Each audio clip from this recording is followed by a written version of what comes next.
If having elevated cholesterol levels is a risk factor for cardiovascular disease, as we've all been told, then how did the Homo lineage survive for millions of years eating a high-fat carnivore diet without suffering from cardiovascular disease? Furthermore, why are many healthy individuals being pushed into taking harmful medications such as statins to lower their cholesterol levels when every other health biomarker indicates that they're in perfect health? The short answer is because society's credence and dominated view about cholesterol is fundamentally flawed and at odds with numerous old and recent scientific studies, but also with what is being observed in the natural world around us.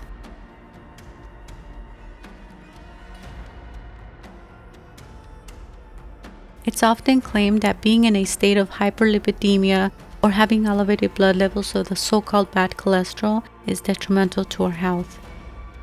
Yet, not all individuals with elevated cholesterol in their blood are unhealthy. In fact, a large percentage of people with hyperlipidemia are not only healthy, they're actually healthier than individuals with low cholesterol levels. These individuals with elevated LDL cholesterol, which comes from animal fat, have been statistically found by various scientific studies to be at a lower risk of dying from any cause. This may sound pseudoscientific since cholesterol is touted by medical authorities as being unhealthy. But evidence coming from various scientific disciplines, as will be shown throughout this video, suggests that these individuals are actually healthier by every medical metric measured except for their flagged high LDL cholesterol test.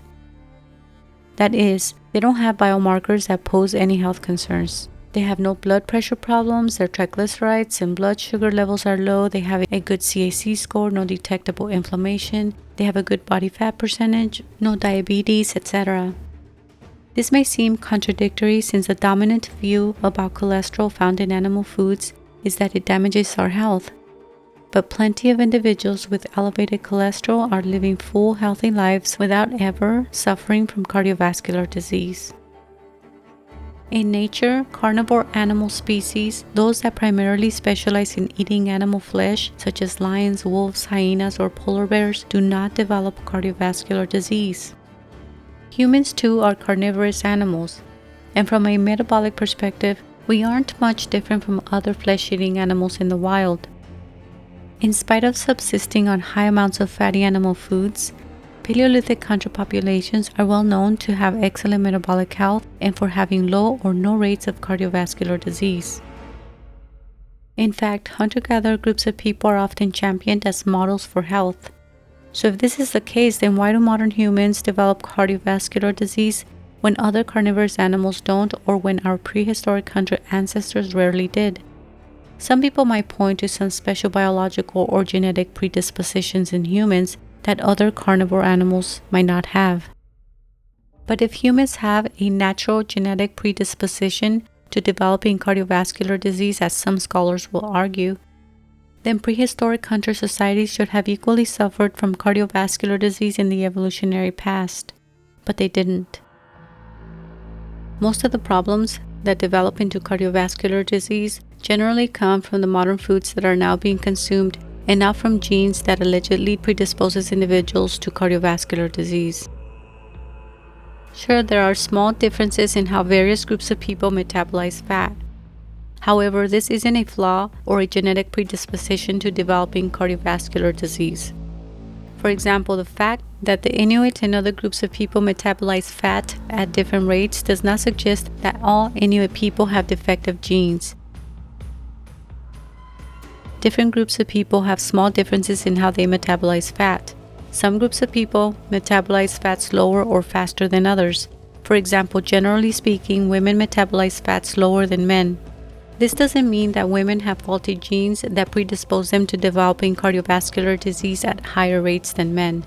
Being able to metabolize fat slower than men serves a natural and a logical biological purpose to maintain an essential higher body fat percentage that's required for childbearing, for fetal development, and for lactation. Each group of people is well adapted to their natural environment. The Alaskan Inuit live in an extremely cold environment, and thus it makes perfect sense for them to metabolize fat more efficiently. This important metabolism adaptation allows him to maintain a higher layer of subcutaneous adipose tissue that protects him from the harsh Arctic environment. There's nothing genetically wrong with this group of people. In fact, when eating the traditional fat-rich animal diet, they have been observed to have lower cardiometabolic risks than Western populations. Fat metabolism rate, whether it's fast or slow, does not pose cardiovascular health complications to any group of people unless they abandon their traditional diet of fatty animal foods in favor of carbohydrates, which encompass toxic plants, sugar, and other junk foods that are now readily available but were never part of our evolutionary past. Dr. Weston Price was a dental surgeon who embarked on an epic worldwide medical expedition in 1931 to find out why dental caries had significantly risen in his dental office.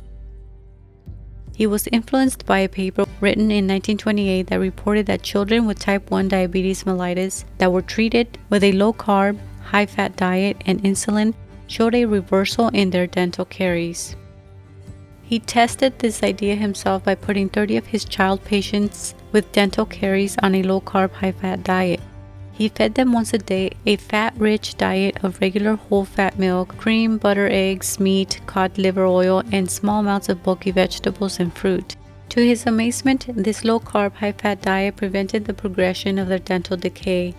Dr. Price was sold on the idea that a low-carb, high-fat diet had positive dental benefits, and thus he embarked on his mission to learn more. During his expedition, he discovered that dental caries were not present in prehistoric human fossils, and similarly were not present in any group of people that followed their traditional diet. Some of the groups of people he studied include Swiss individuals from the Lotz-Cantal Valley, some Scottish families living around the Hebrides, various groups of Native American Indians, of Melanesians, Polynesians, as well as various tribes from Eastern and Central Africa such as the Maasai and Aborigines, to name a few.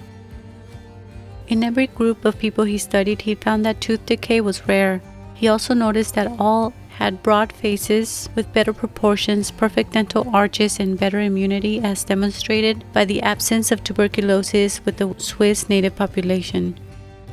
These traditional groups of people generally didn't suffer from most chronic diseases of civilization such as cancer, arthritis, cardiovascular disease, or autoimmune diseases. This is not to say that it's impossible for any of these individuals to ever suffer from these illnesses, but rather that these health complications were found to be rare because these individuals were consuming a biologically appropriate diet that aligns well with the high fatty animal-based diet that Paleolithic hunter societies ate for millions of years. In general, all groups of people that he studied ate foods that had the densest form of nutritional energy that was available to them. This mainly consisted of animal foods, including organ meats like liver and other organs that were often eaten raw, bone marrow, fish oils, and various types of seafood, eggs, cheese, lard, and butter. Although some of these foods like cheese and butter didn't exist in the Paleolithic prehistoric human diet of mainly fatty megafauna meat, their fat-rich animal-based diet and low carbohydrate intake strongly resembles, in terms of nutrient density and fat content, the prehistoric human diet. In all, Dr. Price learned and concluded that these low-carb, high-fat diets prevented dental caries, but also promoted optimal health, while diets that were low in fat and high in carbohydrates that include flour, sugar, rice, vegetable fats, canned and processed foods promote dental decay and chronic illnesses. Dr. Price's insightful findings are consistent with numerous studies written by many scholars. Researchers D. Nicolantonio and O'Keefe, for example, wrote a review paper in 2017 called "Markedly Increased Intake of Refined Carbohydrates and Sugar is Associated with the Rise of Coronary Heart Disease and Diabetes Among the Alaskan Inuit." In this paper, the authors sought to find out if the Alaskan Inuit people also exhibited a rise of atherosclerotic disease following an increased dietary intake of refined carbohydrates and sugar, as has been previously observed among the Greenland Inuit in 2016.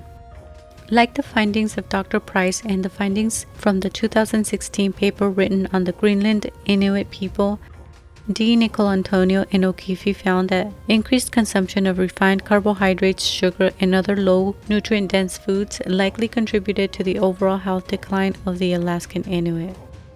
More specifically, in regards to cardiovascular disease, the authors reviewed various large post-mortem studies between 1956 and 1958 where cardiovascular disease at autopsy was examined and found that despite the fact that the Inuit were consuming up to 70% saturated animal fat and about 30% protein, it was found that only 5.8% of Alaskan natives suffered from cardiovascular disease at death. This number was 5 times lower than the cardiovascular mortality rate found in people in the United States of 30.6% during this time. However, a decade later, another autopsy study was conducted between 1959 and 1968 on Alaskan natives. This time, cardiovascular disease was found to be at 10.3%. There was a small rise in cardiovascular disease deaths during the 60s. However, Alaska natives still had a 3-fold lower incidence of cardiovascular disease compared to U.S. individuals. Unfortunately, the American Heart Association recently published information based on analysis performed between 1999 and 2020 showing that American Indian and Alaskan Native adults now have significantly higher death rates from premature heart attacks, or a 23% death rate compared to white, black, and Asian Pacific Islander populations of 15%. D. Nicolantonio and O'Keefe concluded that the rise in cardiovascular disease among the Inuit is clearly the result of the adoption of modern carbohydrate-rich foods. In spite of these devastating numbers, the American Heart Association continues to promote their pseudoscientific low-fat, high-carbohydrate diet for native populations, even though it's blatantly obvious that the observed increase in cardiovascular disease perfectly coincides with the abandonment of the traditional foods of high-fatty marine and terrestrial animal meats. The Inuit people are one example of how the health of a particular group has crumbled after abandoning their traditional diet in favor of a low-fat, high-carbohydrate diet. But every group of people that primarily subsisted on an all-fatty meat diet has suffered a similar fate after replacing their traditional foods with modern, nutrient-devoid foods that derive from carbohydrates.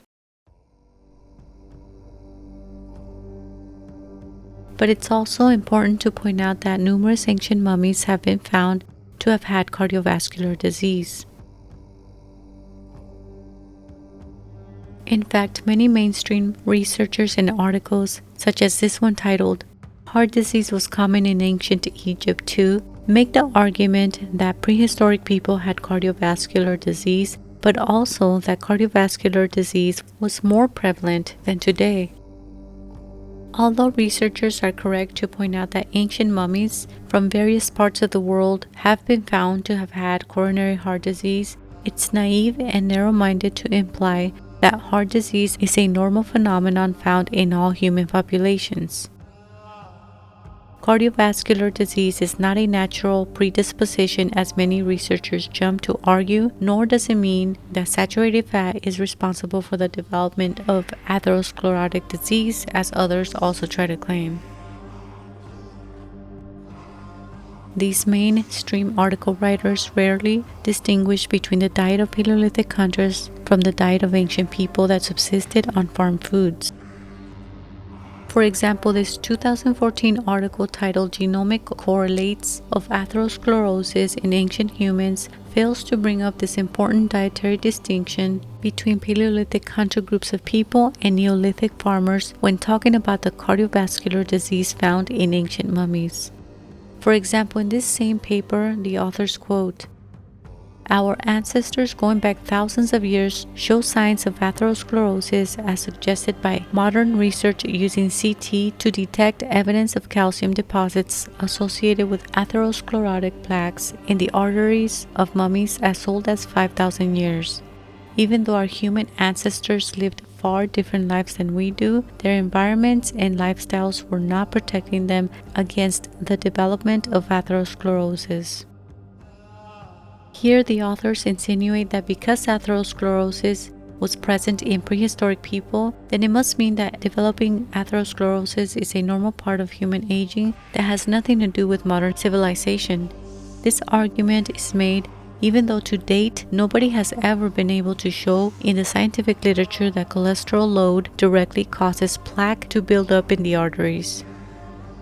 It's imperative that we don't jump to conclusions about cardiovascular disease in ancient mummies before taking into account an impactful event that dramatically altered the course of human subsistence: the agricultural revolution. Studies of mummies from various geographical regions, such as from ancient Egypt, from ancient Peru, or ancient Europe, have been found with atherosclerotic disease. In spite of the fact that mummies have been found with coronary heart disease, what's never mentioned is that every ancient mummy that has been found with heart disease lived after the agricultural revolution. This is a key piece of information that's often left out.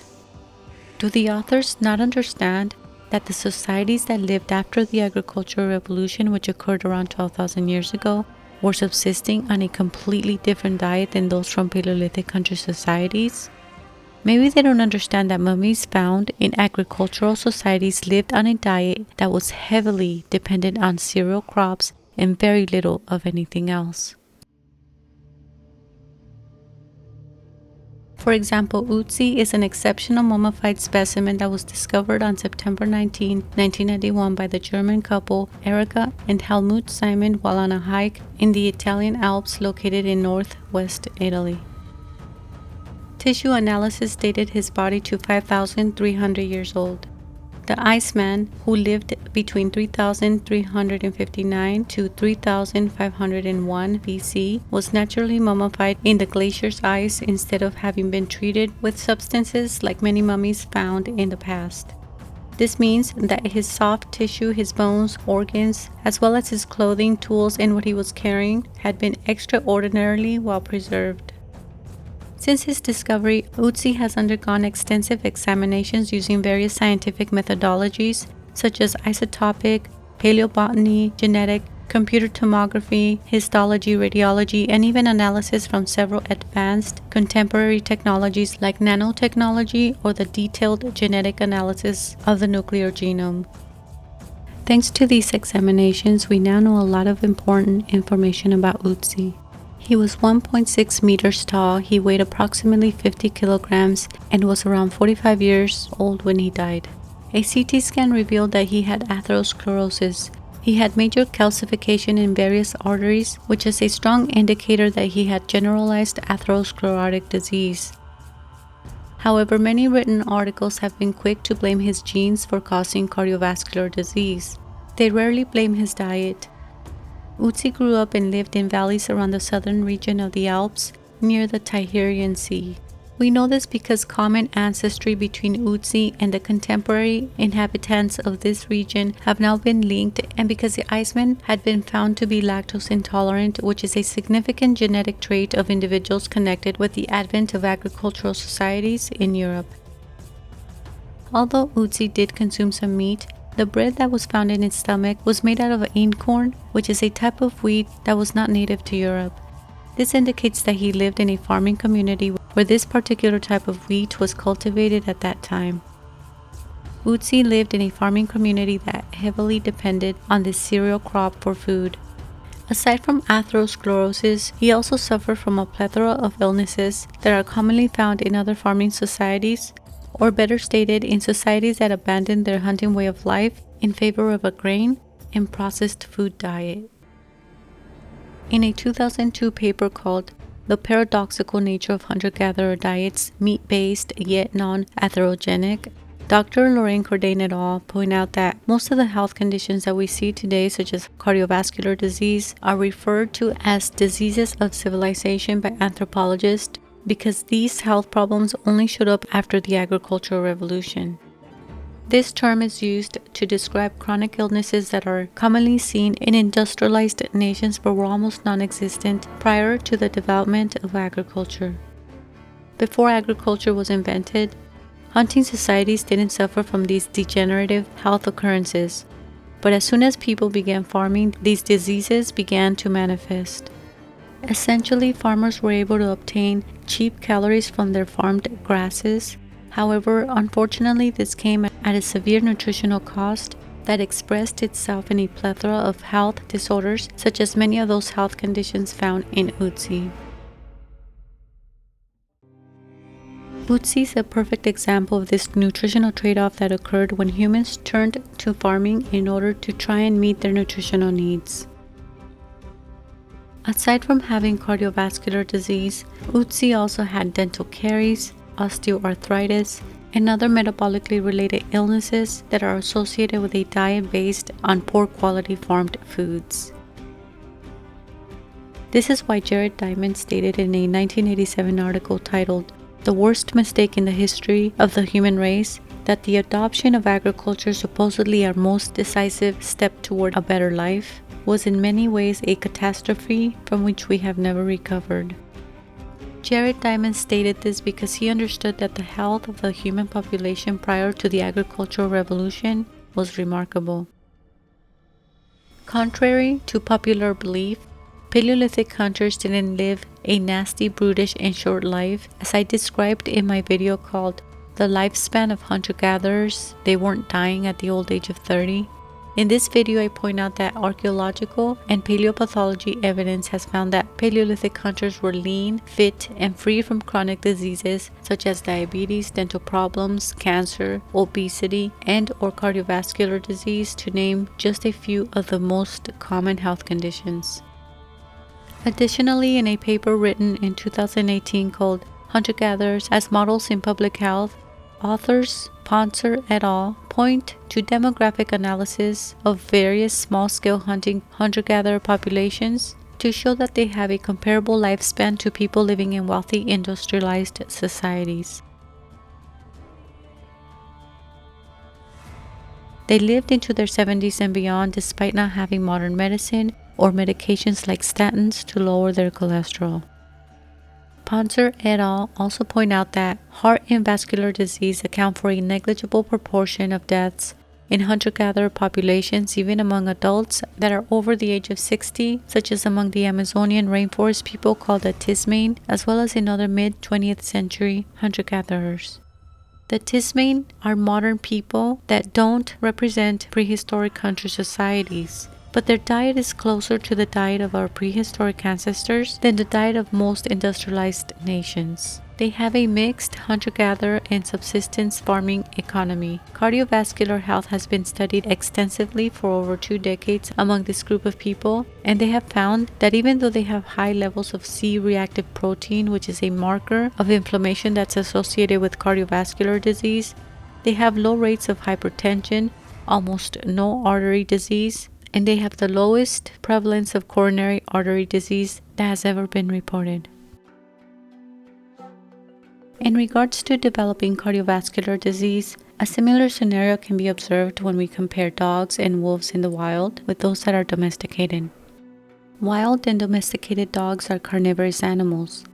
Wild dogs subsist on mostly small prey such as rabbits, possums, wallabies, but also on larger animals such as goats or kangaroos when they hunt in packs. These natural carnivores primarily consume animal flesh, and in their natural habitat, they don't suffer from cardiovascular disease. However, domesticated dogs can develop cardiovascular disease if they are fed ill-suited foods such as kibble, which is primarily made out of carbohydrates including grains, sugar, legumes, preservatives, and other low-quality ingredients that can spike their insulin levels but also cause inflammation that can lead to cardiovascular disease.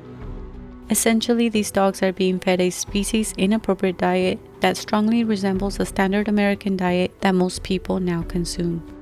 Unfortunately, many domesticated dogs that are being fed a carbohydrate-rich diet are now suffering from the same diseases of civilization that the general human population is now struggling with.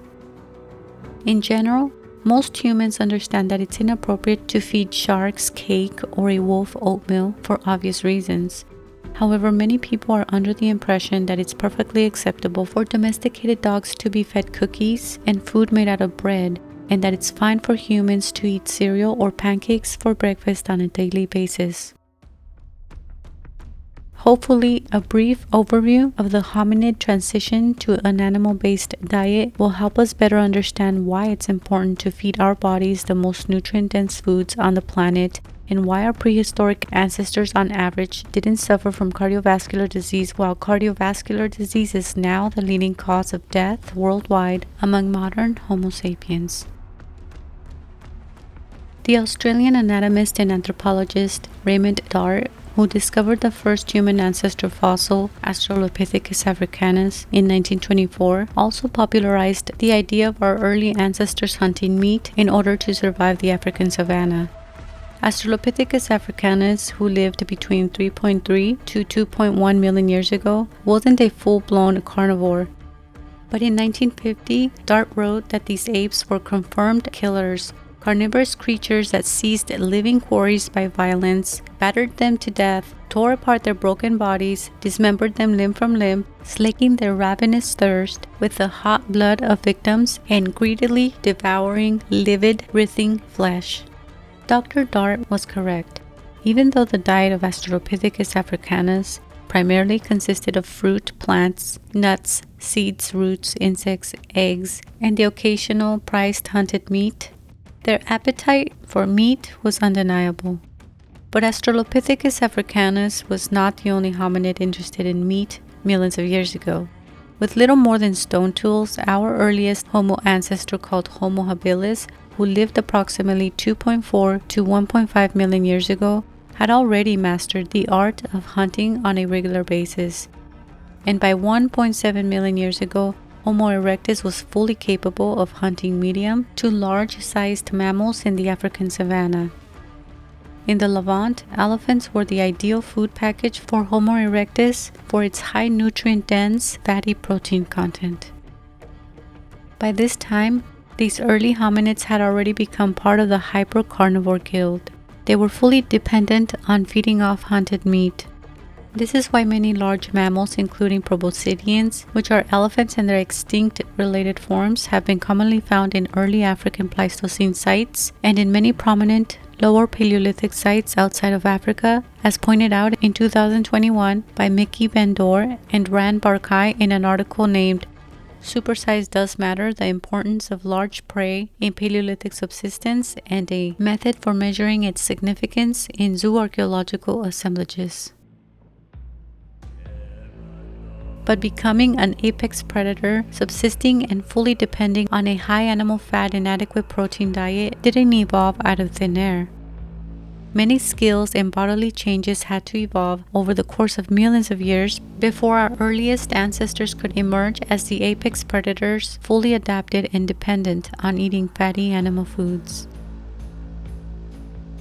Genetic and fossil evidence suggests that the Homo lineage first diverged from our sister lineage, the chimpanzees and bonobos, around 6 to 8 million years ago. Before splitting from this lineage, our earliest ancestors were eating a variety of plant foods such as fruits, nuts, tubers, and seeds, until the once reliable wetland forest dried out and the digestible plant foods that our earliest ancestors relied on dwindled out of existence. This drastic climate change created an environmental pressure that forced some Australopithecines to adapt to a completely new environment. There were few edible plant foods left, but an abundance of grazing animals roaming the earth, ready to be preyed upon. This change in available food types posed a huge problem. The Australopithecines were not well equipped to hunt and access animal foods. As a result, many hominid lineages and dozens of species couldn't adapt well to the environment and went extinct. But some underwent millions of years of evolutionary adaptations before they emerged as a biped species in the open African grassland. Once they had mastered tool use and had tapped into the densest form of nutritional energy available in nature, this new Homo species emerged as opportunistic scavengers of herbivore carcasses. Then, in little time, evolutionarily speaking, they mastered the craft of hunting and became the most successful specialized full-time apex predator species in existence. For a more detailed explanation on how humans evolved as carnivores, please consider watching my video called Evolution of the Prehistoric Human Diet. This animal food source, rich in polyunsaturated fatty acids that are referred to as AA and DHA, that the earliest Homo species now had access to, became the key ingredients that allowed them to evolve a smaller gut and simultaneously a larger brain, since now less energy was required to process and digest this nutrient-dense food. The fatty acids contained in the fat-rich hunted meat fueled the encivilization of our earliest hominid ancestors by 300%. Humans are now capable of prodigious mental achievements, of solving multifactorial problems and conceptualizing abstract ideas that have never been observed in the history of all life on Earth.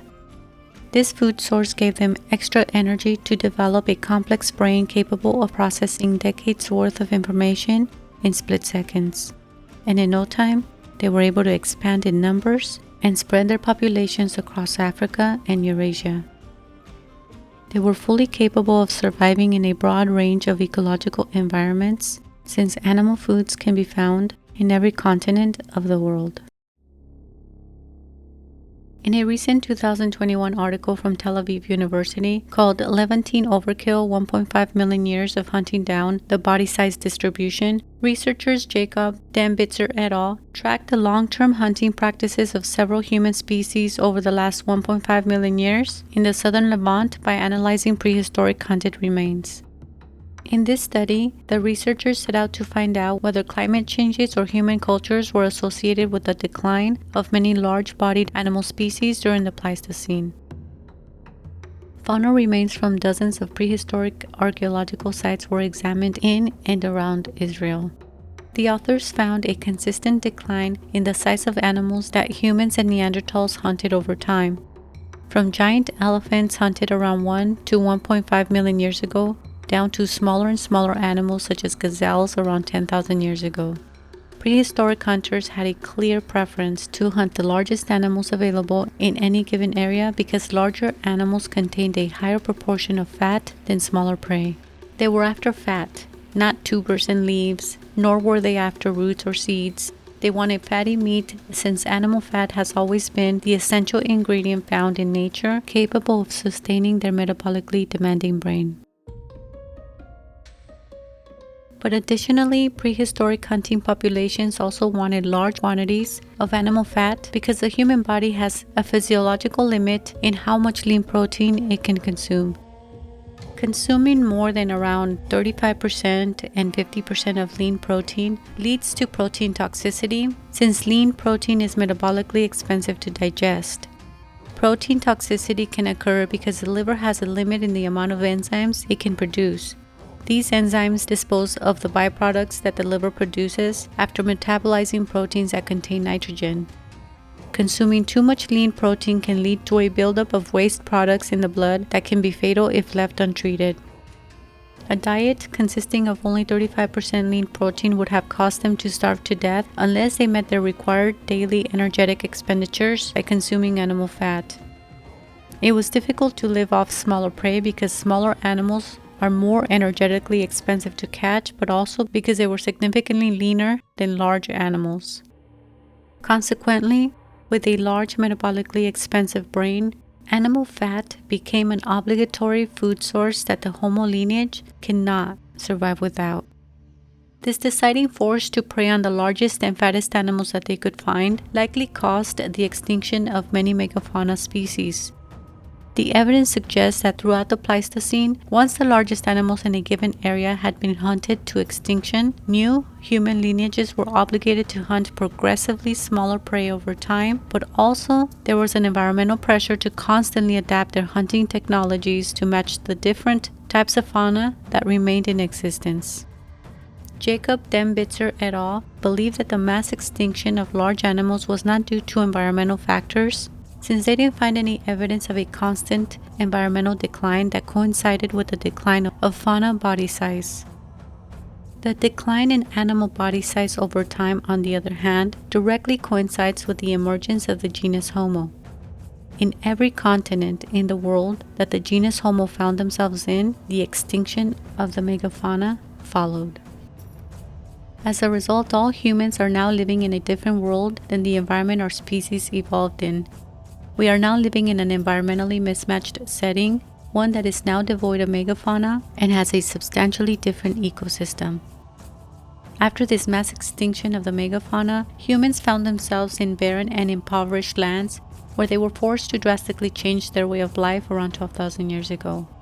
In order to avoid starvation, they were forced to either farm foods or to continue hunting in an environment where large beefy animals no longer roamed the lands, but also in environments now exploding with people from farming communities. For contemporary hunter-gatherer groups of people, their environments are now crowded, marginalized, and more competitive than ever before, while at the same time, they now only have access to hunt 2% of the animals that existed in the paleo environment. Thus, it's important to not make the common mistake of assuming that modern hunter-gatherer societies are a direct representation of prehistoric Paleolithic hunters. We can gain important insights by studying 21st century hunter-gatherer groups of people, but they're not living fossils, and the data collected from these groups of people should not be extrapolated to represent the evolutionary past. They're all currently living in disempowered habitats where they're forced to substitute their diets with low-quality foods, such as carbohydrates, to make up for what they cannot get in animal fatty foods. For example, the Hadza today consume about 18% of their calories from the fruit and seeds of the baobab tree, while they also consume tubers and up to 20% of their calories from honey. Unfortunately, this is the reason why their oral health is in poor shape. Subsequently, when fat-rich foods cannot be acquired, eating grasses, honey, fruit, seeds, and other plant foods are consumed out of necessity. Hadza and other modern hunter-gatherer groups are driven to eat large amounts of carbohydrates today to stay alive. Although the Hadza diet is healthier than the standard diets of many industrialized societies, eating a carbohydrate-rich diet is not ideal nor the diet that Mother Nature designated for humans to consume. The modern human body doesn't understand that we're no longer living in the paleo environment where we were preying on fatty animal foods for millions of years. Despite living in foreign environments with godlike technologies, our current body is still designed to live as Paleolithic hunters because the physiological rate of evolutionary change that humans have experienced in the last 100,000 years is negligible. The Paleolithic genetic makeup we inherited from our ancestors has remained relatively unchanged, even though the modern human diet has drastically diverged from the anthropologically appropriate diet that our ancient forebears were consuming. Humans today have a primitive body that expects to be nourished with bison or fatty mammoth meat for dinner every day. The fact that the human brain is primarily made out of fat is evidence of this. The human brain is the fattest organ in the body that's made out of at least 60% fat. This means that the brain requires a lot of animal fat to function properly. Without the consumption of fatty acids found in animal foods, the brain's integrity and ability to perform significantly declines. The cholesterol in animal fat alone is used to guide the development of nerve endings to the proper destination and to make myelin sheathing in neurons. This myelin sheath is a fatty insulation that protects the axon part of the neuron to increase the brain's processing speed.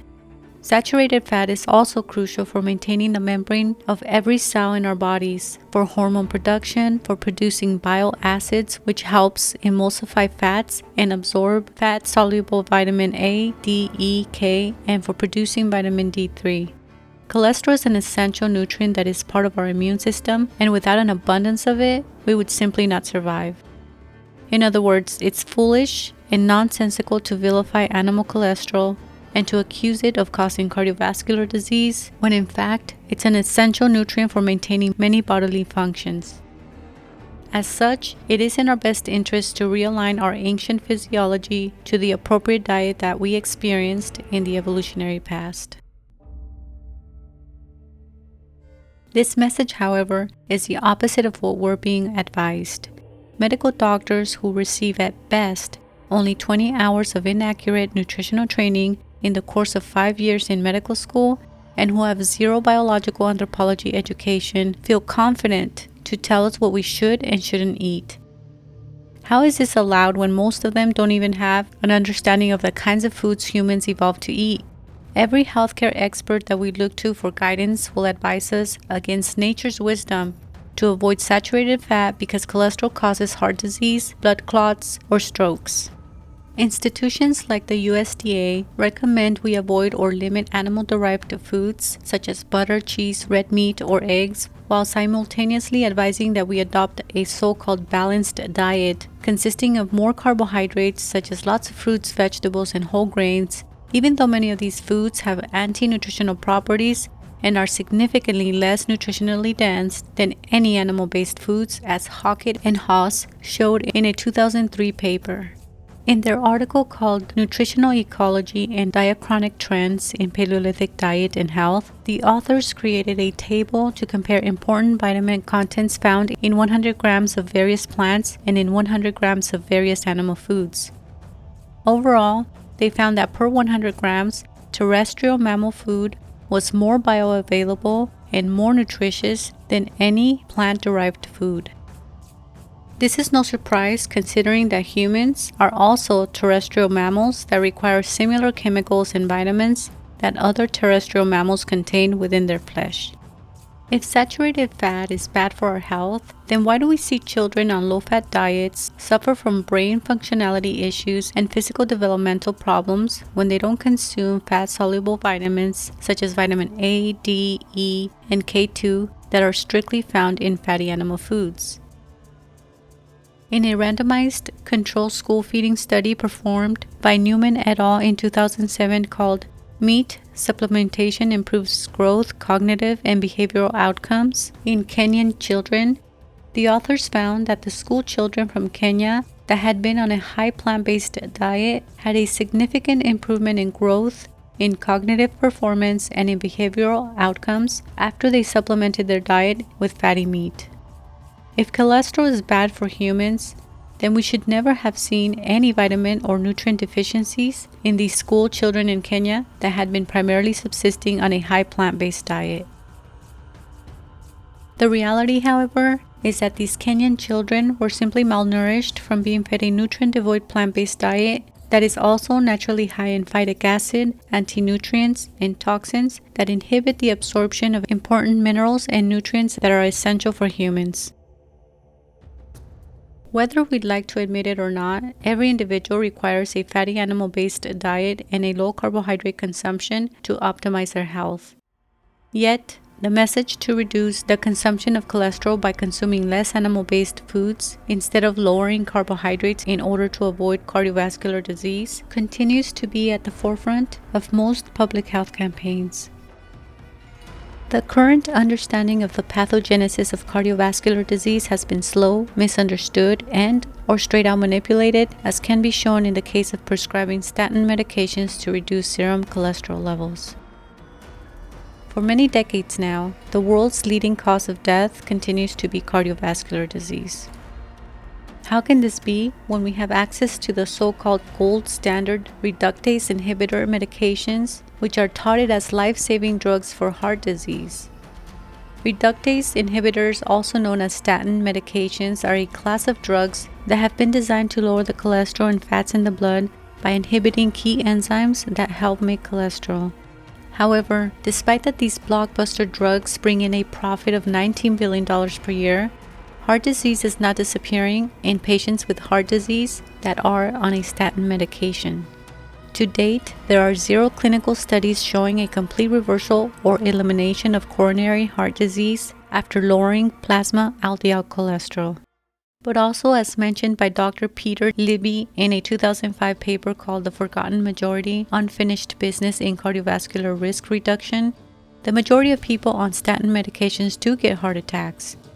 In this article, Dr. Libby quotes that although pharmacologic treatments with the statin class drugs have reduced cholesterol levels and have claimed to lower mortality rates, several large controlled clinical trials, including the Scandinavian simvastatin survival study, the cholesterol and recurrent events trial, the Air Force Texas coronary atherosclerosis prevention studies, and the long-term intervention with pravastatin in ischemic disease study have indicated that cardiovascular events continue to occur in 2/3 of all patients. Follow-up studies, such as the heart protection study and the pravastatin or atorvastatin evaluation and infection therapy / thrombolysis in myocardial infarction 22 trials, reinforced these earlier results.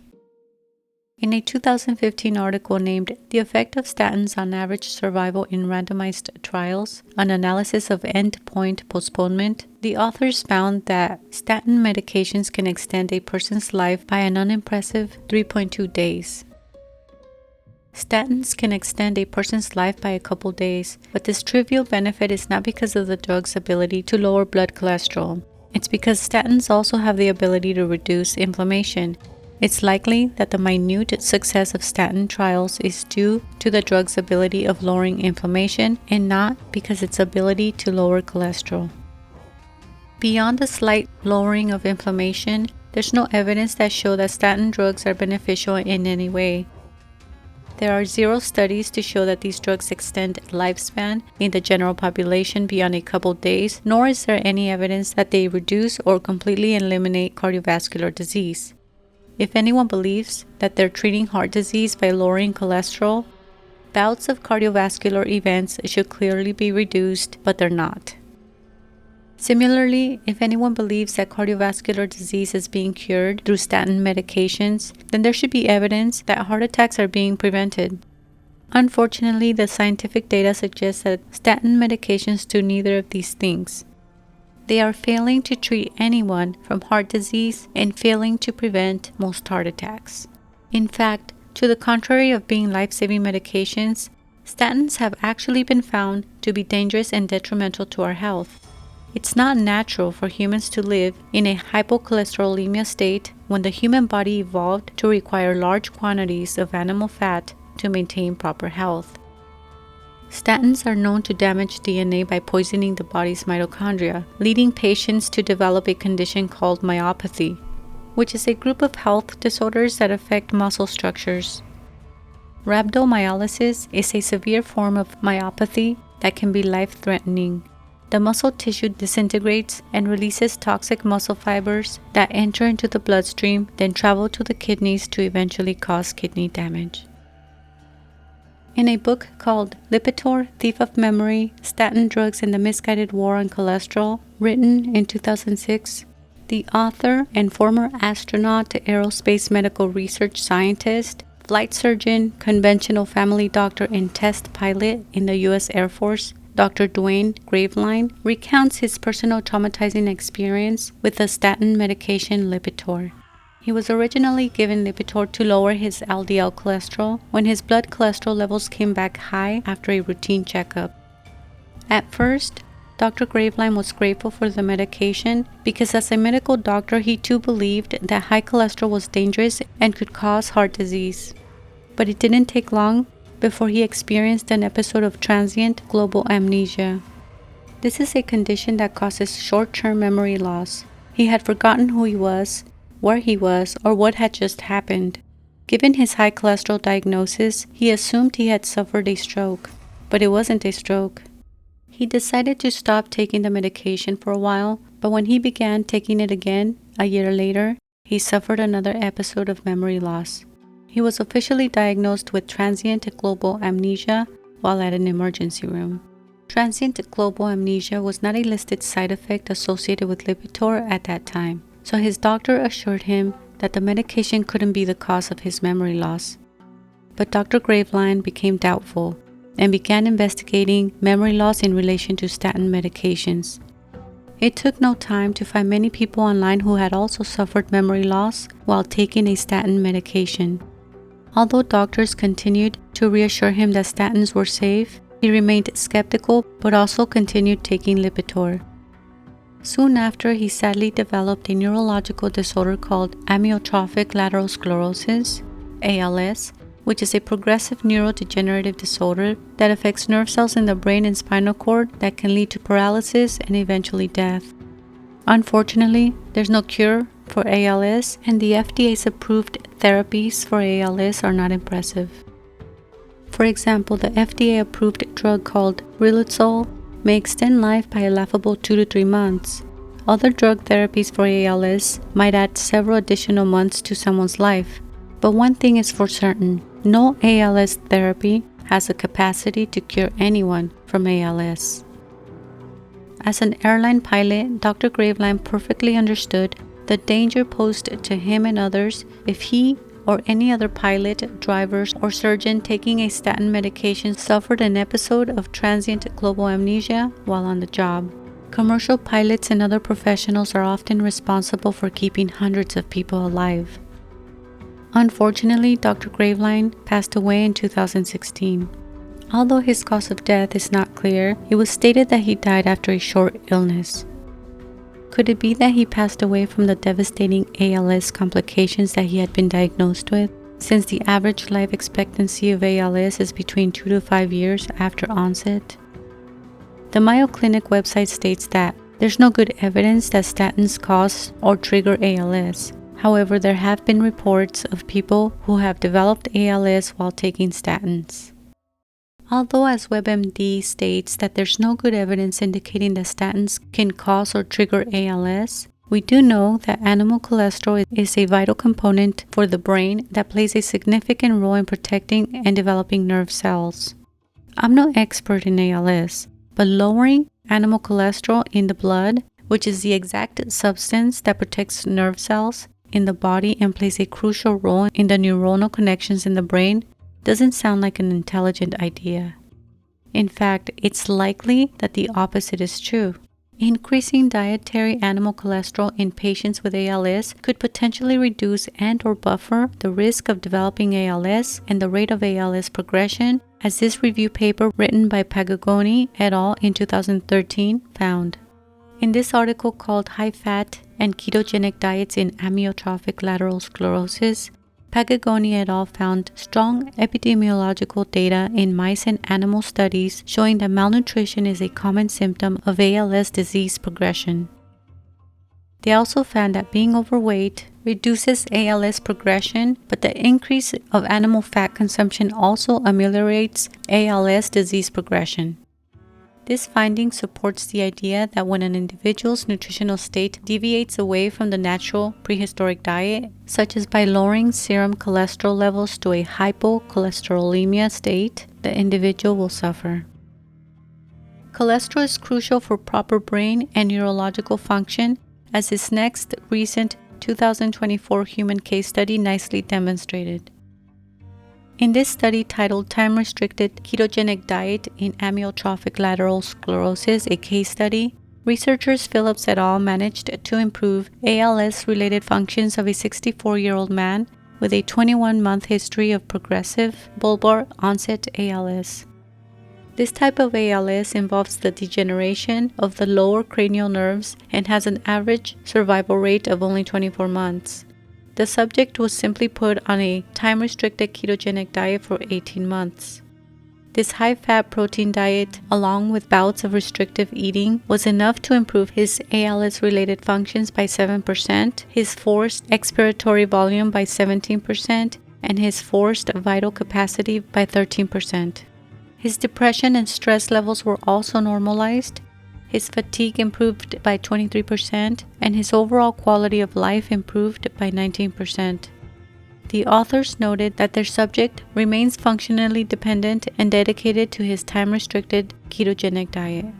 At the time this study was published, the subject was doing well and had already surpassed 45 months since his ALS symptom onset. As a quick side note, I couldn't help but wonder if it was possible that the great late scientist Stephen Hawking, who I'm sad to say also suffered from ALS, could have seen health benefits from eating a ketogenic diet. Of course I believe so. A ketogenic diet of fat-rich animal foods and low carbohydrate consumption is the exact diet his body needed given his lifelong ALS condition. Stephen Hawking was unfortunately a vegetarian for most of his life. Furthermore, in 2019, Sang-Wook Yi et al. Published results from an incredibly huge cohort prospective study that included 12.8 million Korean adults. The study is called Total Cholesterol and All-Cause Mortality by Sex and Age, a prospective cohort study among 12.8 million adults. This study looked at the relationship between total cholesterol levels in the blood and all-cause mortality rates by sex and age. All-cause mortality refers to death by any means. The researchers found that regardless of sex and age, total serum cholesterol levels between 210 to 249 milligrams per deciliter was associated with the lowest all-cause mortality rates. Subjects below 200 milligrams per deciliter were found to have an increase in total mortality and an increase in mortality from any meaningful sub-cause of mortality, such as heart disease. In other words, the researchers found a steep direct correlation between having lower levels of cholesterol and all-cause mortality rates, while at the same time the subjects with total cholesterol levels below 200 milligrams per deciliter were associated with a higher chance of dying from all causes. This is a stark contrast to the blood cholesterol levels that are currently being recommended by the American Heart Association and other medical institutions of less than 200 milligrams per deciliter. It's important to mention that to date, there are numerous studies that have reported a similar finding, such as this recent cohort study by Camilla Johansson et al. In 2020 called Association Between Low-Density Lipoprotein and All-Cause and Cause-Specific Mortality in Denmark Prospective Cohort Study. The researchers in this study also found that low levels of serum LDL cholesterol was associated with an increased risk of all-cause mortality in a population of 108,243 individuals. Finally, in an excellent cardiometabolic study published in August 2024 called Carbohydrate Restriction-Induced Elevations in LDL Cholesterol and Atherosclerosis, the KETO trial, researchers Matthew Bundoff et al. Found that after 4.7 years of restricting carbohydrate intake in 80 metabolically healthy individuals, the subjects had an increase in LDL cholesterol to an average of around 272 milligrams per deciliter. This number is considered very high by mainstream medical standards. However, this increase in LDL cholesterol was not found to be associated with arterial plaque burden. In other words, arterial plaque wasn't affected by the increase in their LDL cholesterol levels in their blood when compared to a matched cohort with low levels of LDL cholesterol of 149 milligrams per deciliter. This study found no relationship between LDL cholesterol levels and plaque burden in either group.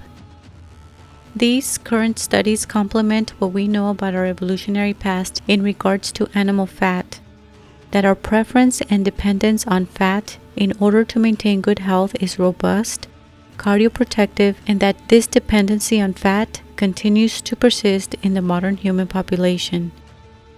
Animal cholesterol, in other words, is not the culprit of cardiovascular disease, since humans evolved to consume a fat-rich diet to maintain proper health. In conclusion, anthropological observations and archaeological findings have illuminated evolutionary anthropology's understanding of the relationship between prehistoric humans and the animals that they depended upon for food over the last 2 million years. At this point, the ever-expanding fossil record, as well as numerous contemporary studies from medicine, biology, physiology, pathology, and various other scientific disciplines, have enabled us to move beyond speculation and to an evidence-based understanding of our evolutionary past. It's a fact that before the advent of agriculture, our Paleolithic ancestors, no matter the continent they found themselves in, were hunting and eating an abundance of mega herbivores, including proboscideans, and they were consuming very little of anything else. This is because they have always been after their essential nutrient, saturated fat. When traditional hunter societies such as the Alaskan Inuit or other Native American populations step away from their ancestral diet of hunted fatty animal foods, their health drastically declines and their propensity to develop cardiovascular disease skyrockets. This deterioration in health that elicits undesirable blood lipid profile changes is not an anomaly, but rather the norm when individuals adopt modern nutrient-devoid foods. We see health complications when individuals' so-called high LDL cholesterol gets unnaturally inhibited by synthetic molecules called statins, or when individuals decide to primarily subsist on carbohydrate-rich diets. This fate is inevitable for every single society that abandons the traditional hunting way of life, whether they lived 4,000 years ago or whether they lived in the present day. This is because all Homo sapiens have an inherent need to consume high amounts of saturated fat and low or no carbohydrates to maintain proper health. The health crumbled for the ancient Egyptians when they centered their entire civilization around wheat, and for the Mayans and the Aztecs when they centered their civilization around corn, and for every other culture that, like them, heavily relied on cereal crops for their nutritional needs. Based on the arguments and data that have been presented in this video, the set of principles and advice about saturated fat that comes from modern medicine and institutions has to be flawed. There's no logical reason to think that we should reduce or completely avoid the consumption of animal fat in favor of a high carbohydrate diet when the scientific data has never shown a direct link between animal fat consumption and the development of cardiovascular disease. It's also illogical to follow the pseudoscientific advice of many mainstream health institutions when actual scientific studies are consistently showing that cholesterol consumption is not only safe but necessary for maintaining proper health, and when we know that the modern human metabolic system continues to follow the macronutrient pattern that's associated with those from prehistoric hunters who were consuming a high-fat meat diet. Adopting a fatty meat-dominated diet will not solve all of our health concerns, and it will not protect us with 100% certainty from ever developing cardiovascular disease, since other risk factors such as smoking and other inflammatory agents can lead to cardiovascular disease. However, embracing a nutritionally dense diet that closely resembles the fat-hunting diet of our Paleolithic ancestors will not only lower our propensity to develop cardiovascular disease, it'll be one of the most dramatic lifestyle changes we all can make to nourish and impact our health in a positive way.